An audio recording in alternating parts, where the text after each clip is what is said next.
Yan guys, magluto po tayo ng sinigang sa miso. Yan po ang ating tilapia. Sinigang sa miso na tilapia. Lulutuin natin. Kamatis, mustasa, siling haba na green. Tapos po, yung may mga pampalasa din po tayo. Luya, bawang, sibuyas. Yan po. Tapos yung sinigang sa miso natin. Yan po yung mga sangkap po niya. Pag magluluto po tayo ng sinigang sa miso, una po, pirito muna natin yung ating tilapia. Yan. Pagka-pirito po natin ng tilapia, ilagay po muna natin siya sa ating mainit na mantika hanggang sa mapirito po lahat ng ating isda. Yan.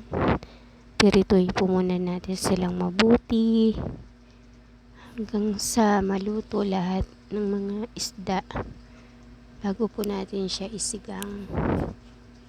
Yan, mabusisi lang po talaga magluto ng sinigang sa miso kasi kailangan mo pa po magpirito. Yan. Pag napirito na po natin lahat ng ating mga tilapia, tsaka po natin yan igigisa or isisigang yan sa kaldero. Yan po, naggisa na po tayo ng bawang, sibuyas at luya para po sa ating sinigang. Tapos po ilalagay na po natin yung kamatis. Susunod na po natin dyan yung miso. Halo-haluin lang po muna natin siya. Pag nahalo na po natin mabuti, yan. Ilagay na po natin yung miso. Yung miso po, yan po yung pinaka magpapalasa dun sa sinigang. Sinigang sa miso.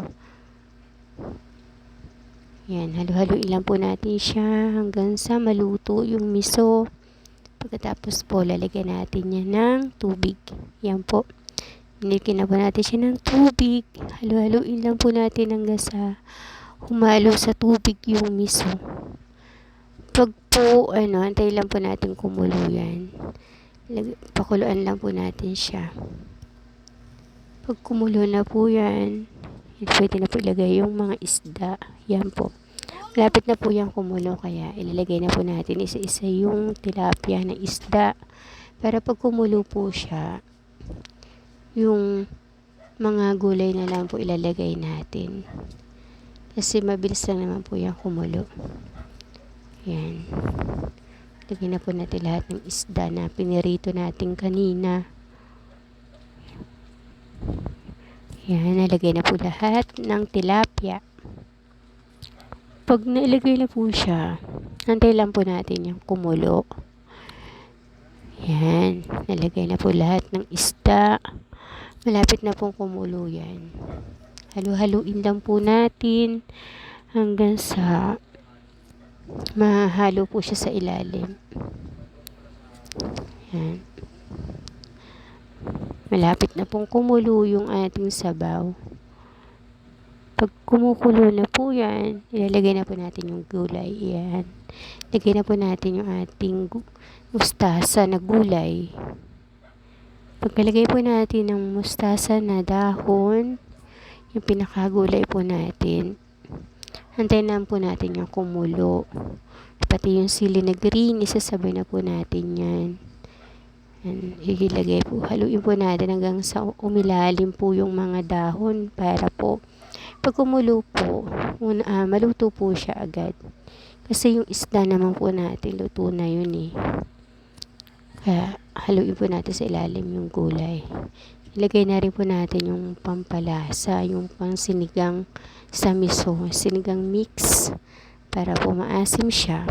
Tsaka ang flavor po niya sinigang sa miso para po lasang-lasa po yung miso. Yan. Kumukulo na po siya guys. Konting halo lang po. Pag po kumulo na po yan at lumambot na po yung ating mga gulay, pwede na po natin yang hanguin kasi luto na po yan. Yung gulay na lang po. Yan. Thank you guys.